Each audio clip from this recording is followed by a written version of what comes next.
Tutaj William. Witam serdecznie. Witajcie na cotygodniowym podsumowaniu polskich wiadomości ze mną, William Murphy. Welcome to the Hello Irlandia news summary. This week has seen a partial easing of the COVID-19 lockdown in Poland, with shopping malls and some cultural institutions being allowed to reopen, and indeed many businesses reopening themselves in defiance of the official restrictions. It has also seen the so-called strike kobiet reignited following the formal entry into force of more restrictive abortion laws.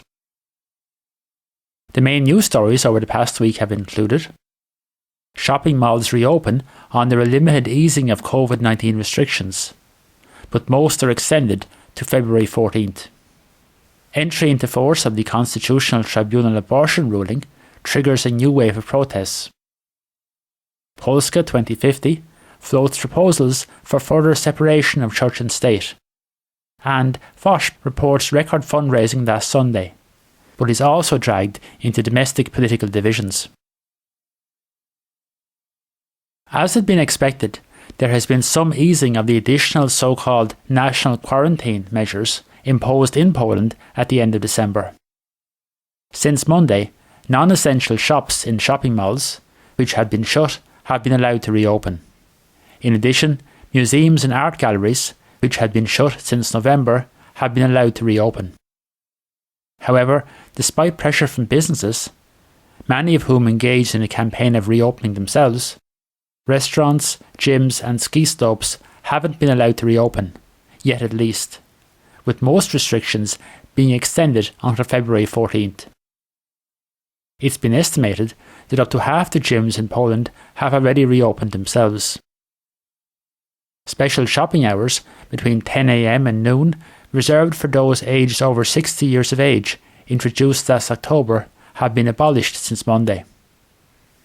Possibly in response to business criticism, on Tuesday the government expanded its financial supports for businesses impacted by the restrictions to cover an additional 9 sectors, including retail, entertainment and education.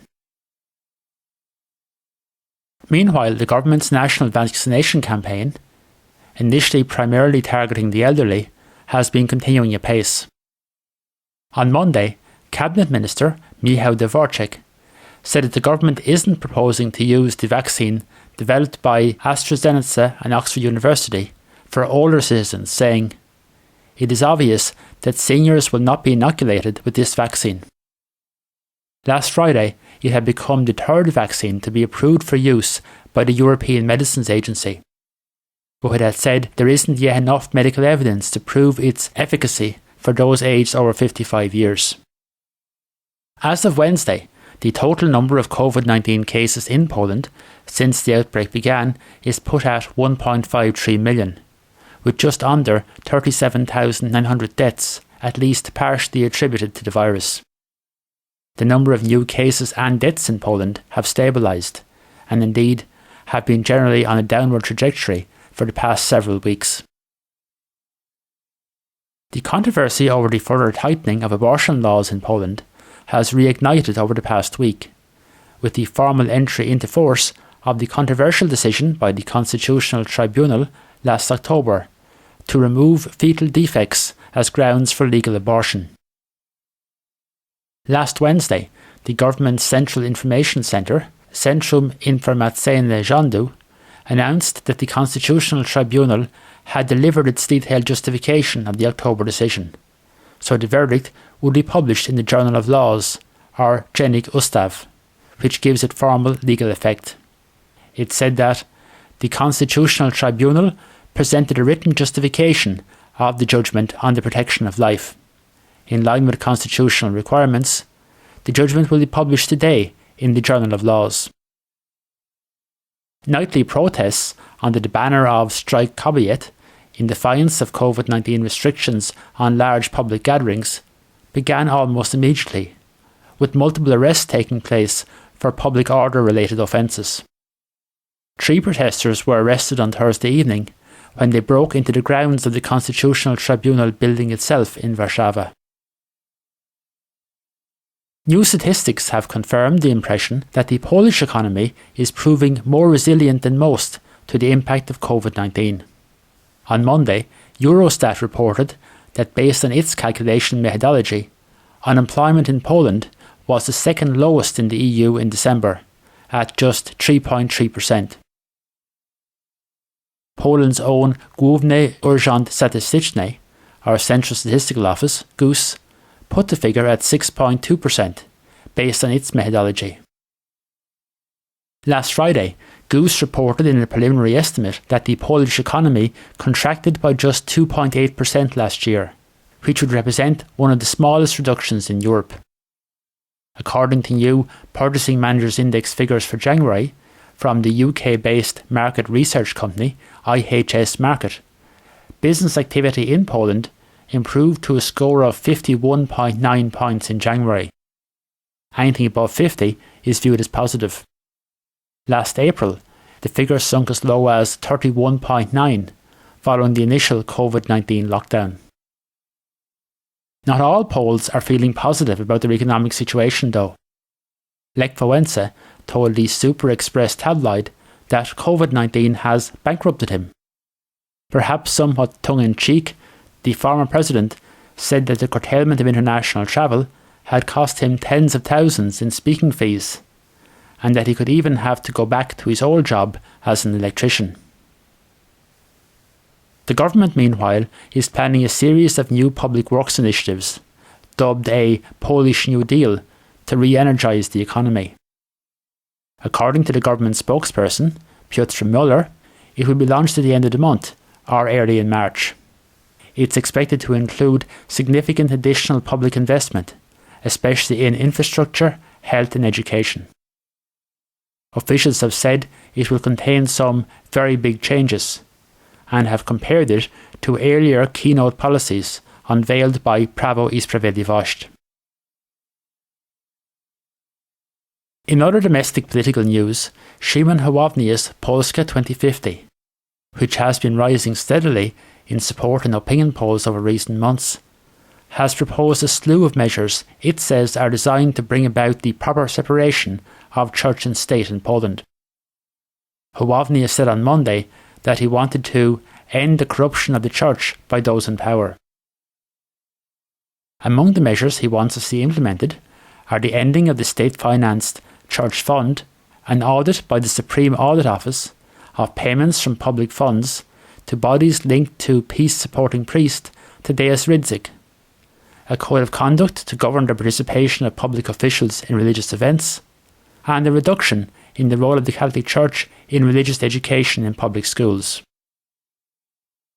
While riding high in the opinion polls in recent months, Polska 2050 has itself faced allegations of internal bullying within its own organisation, according to the Prost weekly news magazine.